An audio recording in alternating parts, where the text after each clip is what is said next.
6 साल बाद एक मुजरिम को भरी अदालत में सजा सुनाई गई। कोर्ट रूम खचाखच भरा हुआ था। इस दौरान सबकी निगाहें जज की कुर्सी पर टिकी थी। जज ने अपना फैसला सुनाया। ये जुर्म कोई मामूली जुर्म नहीं था, बल्कि इंसानियत को शर्मसार करने वाला जुर्म था। अदालत अभियुक्त को सजा सुनाती है, साथ ही अभियुक्त पर जुर्माना भी लगाया जाता है। इतना सुनते ही सब लोग एक दूसरे को देखने लगते हैं कि आखिर वो शख्स कौन था और उसने क्या गुनाह किया था, जिसके बाद अदालत ने उसे उम्र कैद की सजा सुनाई। नमस्कार, आदाब, मेरा नाम है मुनीब जैदी और आज की कहानी है गाजियाबाद के इंदिरापुरम के फ्लैट नंबर 302 की। गाजियाबाद का इंदिरापुरम 302 नंबर फ्लैट, ये दिखने में आम घर है, लेकिन एक खुशहाल परिवार है। पत्नी एक प्राइवेट टीचर है तो पति एक इंजीनियर है। इनके 3 बच्चे हैं। साथ ही घर परिवार में खुशी का माहौल रहता है। ऊपर से दिखने वाला ये घर तो आम लगता है, लेकिन इसकी छत की दीवारें कुछ और बयां कर रही हैं। ये एक ऐसी कहानी है जिसको सुनकर आपकी रूह कांप उठेगी। इसके अलावा अंशु बाला की बात की जाए तो अंशु बाला इंदिरापुरम के एक प्राइवेट स्कूल में टीचर थी।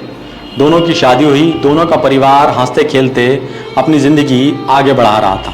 इस दौरान परिवार में भी रौनक बढ़ने लगी। 3 बच्चे हुए, परिवार में चहल पहल बढ़ी। इसी दौरान एक ऐसा तूफान आया साल 2019 में, जिसने उनके परिवार को हिलाकर रख दिया। साल 2019 के आए तूफान ने घर की नींव को हिलाकर रख दिया। सुमित की अब नौकरी जा चुकी थी। सुमित अब बेरोजगार हो चुका था। लेकिन एक बड़ा सवाल है, क्या नौकरी जाना सिर्फ सैलरी खत्म हो जाना था या कुछ और भी खत्म हो चुका था? लेकिन अब जिम्मेदारियां बढ़ चुकी थीं और आमदनी अब घट चुकी थी, जिसकी वजह से पति पत्नी में अक्सर रोज झगड़े होते थे। पड़ोसी कहते रोज इस घर से पति पत्नी की झगड़े की आवाज़ें आती हैं। अप्रैल 2019 की रात खाना खा लिया गया था। बच्चे थक हार कर बिस्तर पर लेट गए थे। वहीं पति पत्नी भी सोने की तैयारी में मग्न थे। बाहर से तो सब कुछ सामान्य था, लेकिन उस रात एक बेचैनी थी, एक खामोशी थी। क्या किसी को पता था कि सुमित के चेहरे पर बेचैनी साफ नजर आ रही है? क्या अंशु बाला को अंदाज़ा था कि कुछ गलत होने वाला है? क्या बच्चे जो बिस्तर पर अभी सोए थे, उन्हें महसूस था कि उनके साथ कुछ घटने वाला है? उस रात किसी की बेचैनी और किसी की खामोशी उबाल ले रही थी। अगले दिन उस घर में लाशें और खून मिला। खून से सनी दीवारें ये बयां कर रही थीं, किसी के अंदर एक गुस्से का ऐसा लावा पल रहा है जो मौत को खामोशी में बदलने वाला है। सुबह होते होते घर की परतें खुली। घर के अंदर जिसने भी नज़ारा देखा वो देखकर दंग रह गया। उसकी रूह कांप उठी। घर के अंदर 4 लाशें बिखरी थी, जिसमें तीनों बच्चों के गले रेते गए थे, तो वहीं बिस्तर खून से लाल था। लेकिन एक बड़ा सवाल था कि आखिर ये सब कैसे हुआ और किसने किया, और कातिल कौन था और कातिल कहाँ से आया था? क्या कातिल कोई बाहर का था या कोई घर के अंदर का ही था? लेकिन एक बड़ा सवाल ये भी था, क्या इन लोगों से किसी की कोई दुश्मनी थी जो इन लोगों को मौत के घाट उतार दिया गया? सूचना पर पुलिस पहुंची। पुलिस ने लाशों का पंचनामा भरकर पोस्टमार्टम के लिए भिजवाया। इस दौरान पुलिस की इन्वेस्टिगेशन चली रही थी कि 16 घंटे बाद परिवार के मोबाइल पर उनके व्हाट्सएप पर एक मैसेज आया और वीडियो आई, जिसमें वीडियो में कहा गया कि मैंने चारों को मार दिया है। अब चारों की लाशें फ्लैट के अंदर बंद हैं। अब शवों को फ्लैट से जाकर ले आओ और मैं भी मरने जा रहा हूं। अंशु बाला के भाई के मोबाइल पर आए इस वीडियो ने हलचल पैदा कर दी थी, जिसके बाद पुलिस भी हरकत में आ चुकी थी। वहीं इस वीडियो को देखकर सबका दिल दहल चुका था। एक भाई ने अपनी बहन और अपने भांजे और भांजी की मौत की खबर सबसे पहले मोबाइल स्क्रीन पर देखी, जिसमें वो खुद हैरान व परेशान था। क्या वो शख्स घर का ही कोई बंदा था या कोई और?